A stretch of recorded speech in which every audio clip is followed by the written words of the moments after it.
Detective Marilyn had always prided herself on her instincts, but lately, every lead in her latest case ended in eerie déjà vu. The criminal she pursued seemed to anticipate her every move, impossibly so.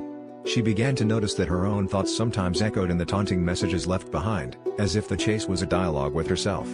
When she found a photograph of the suspect in her own childhood album, Mara realized, this was not a hunt, but a loop. Her consciousness split, mirrored, and played out in a reality that bent to unseen rules.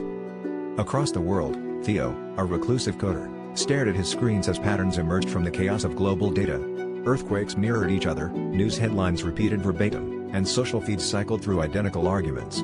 As he dug deeper, he found code fragments embedded in digital noise, patch notes, bug reports, even error messages in languages no human had ever spoken. The world, he realized, was running on borrowed time, its simulation fraying at the edges, and perhaps he was the only one who could see the seams.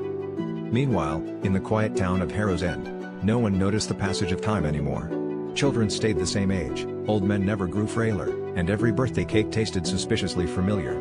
When Emily, the town librarian, stumbled upon a journal she didn't remember writing, filled with memories from years no one recalled, she began to question whether their stasis was a blessing, or a forgotten update, freezing them in a bug-ridden memory loop.